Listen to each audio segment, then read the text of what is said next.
Ladies and gentlemen, long time no see, but good to be back with you guys. The UFL championship game is set. We know what two teams are going to be playing this Sunday for the title. I'm going to break that down. We got some action from north of the border with the Canadian Football League. And, ladies and gentlemen, I even got a beatdown of the week for you guys. Yep, that's right. The beatdown of the week is back.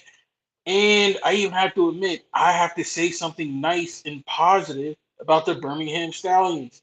Hold on to your seatbelts. It's time for On the Mark. Let's go.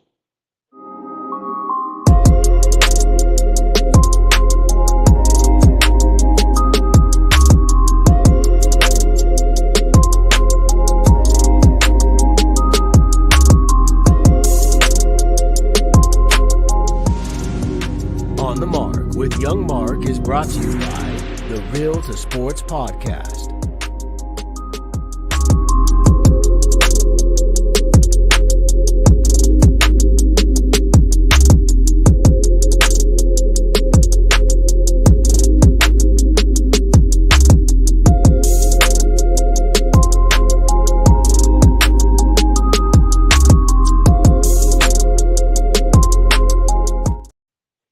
All right, ladies and gentlemen, what's going on? What's going on? And glad to be back with you guys.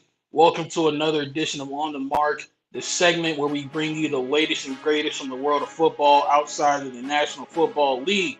We got a lot to get into, so without any further ado, let's go and kick things into high gear and get into it, shall we?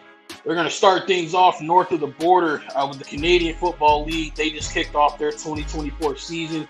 And if you recall, a couple of weeks ago, I told you a story about how the reigning CFL MVP, Toronto Argonaut, Chad Kelly, will be suspended the first half of the season. So many people were wondering, well, how would the defending Eastern Conference champions fare this season without their MVP quarterback? Well, safe to say, no MVP, no problem. The Toronto Argonauts defeated my team, the BC Lions, final score 35-27. This game was a back and forth heavyweight fight. Both teams brought their A game, but in the end, the Argonauts took home the victory. Shout out to quarterback Cameron Dukes. The quarterback, he played lights out. He finished the day 21-27, 254 yards and 3 touchdowns. My main man, Vernon Adams from BC, he didn't have a bad day as well. He went 25-33 for 363 yards, 2 touchdowns, and a late interception. They also, BC, got to give credit, man, they were killing it on the ground. William Stanback, he had a big day for the BC Lions, and they also had some big days from the receivers as well, having a couple of guys push 90-plus receiving yards. But in the end, they fell to Toronto, so hats off to the Argonauts. They start off the year 1-0. Moving right along to the United Football League, bringing it back to America. It wasn't the result many people wanted. The San Antonio Brahmas go into St. Louis.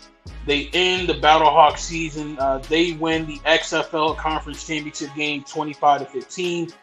St. Louis had beaten them the week prior in week 10. And San Antonio, led by Wade Phillips, felt like when they were a little bit more healthy, they would have won that game. And they came down and proved it last Sunday.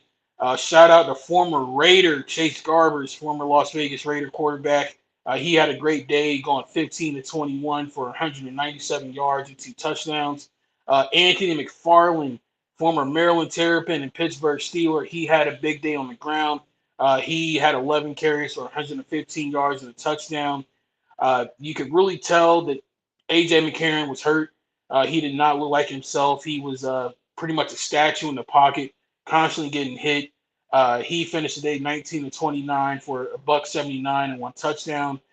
He got hurt at the end of the first half, and I really thought Coach Beck was going to take him out and put in Manny Wilkins.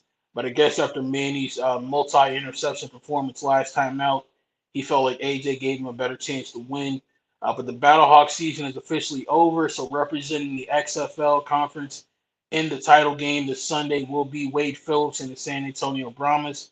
This will be Wade Phillips' first time as a head coach coaching as a head coach in the championship game. He's been coaching for 55 years, and this will be his first one. So rooting for you all the way, Mr. Phillips.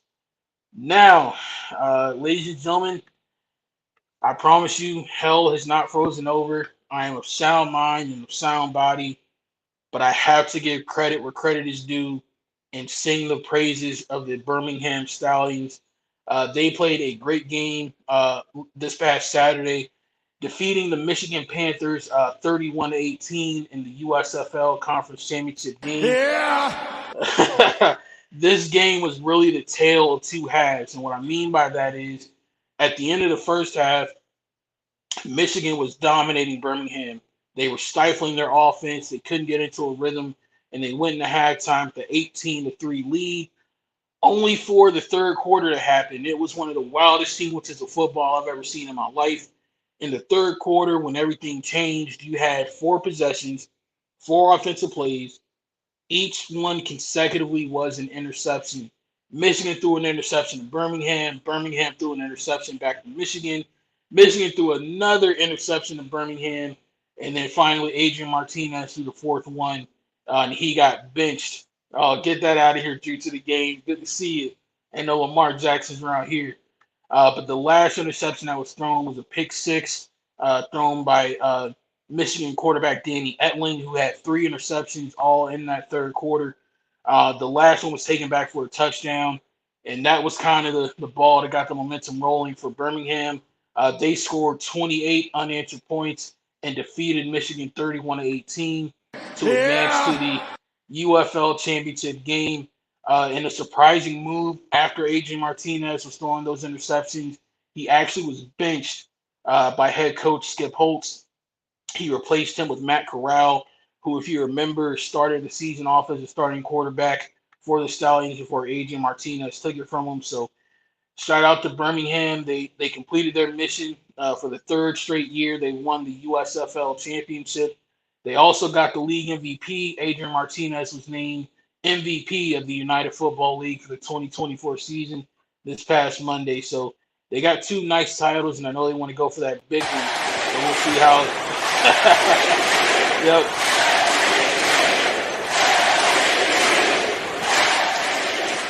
Shout out to Mr. Martinez for winning that league MVP. Having a mobile quarterback can definitely win you a lot of football games. So this Sunday, June 16th, it all goes down 5 p.m. On Fox in St. Louis. You're going to have the Birmingham Stallions taking on the San Antonio Brahmas, which should be a really great game. You know who I'm rolling with. I'm XFL till I die, so I'm rolling with Coach Phillips and the San Antonio Brahmas to stop the potential three-peat of the Birmingham Stallions. So good luck to both teams. Hope you have a great game. Now, before we get out of here, it's back, ladies and gentlemen. We have a beatdown of the week, and this time it is coming from a professional football league. If you remember back in the day, we had NFL Europe. It kind of dissolved. The NFL stopped messing with it, and then it recently got revived under the new banner of the European League of Football. You have a lot of those original NFL Europe teams competing with some new teams. And one of the teams out there, and I hope I say this right, is the Tirol Raiders. They are a team that play out of Germany. And yes, they wear silver and black, just like the Raiders, who they are affiliated with, the Las Vegas Raiders. Ladies and gentlemen, it makes my heart smile to say this. The Raiders have the beatdown of the week. They absolutely obliterated the Barcelona Dragons. They win the game 65-7. All Barcelona could do during that game was either punt or turn the ball over on downs. They scored one touchdown and had one missed field goal. But outside of that, it was all Raiders in this game.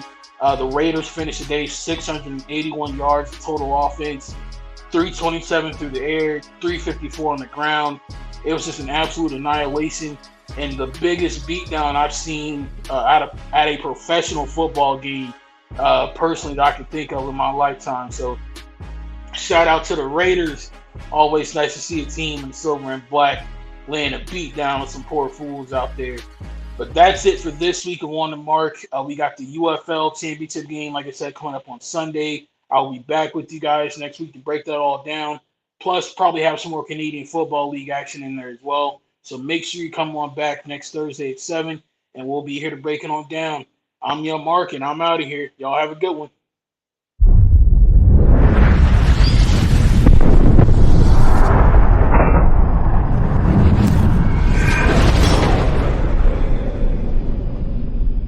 On the Mark with Young Mark is brought to you by the Real to Sports Podcast.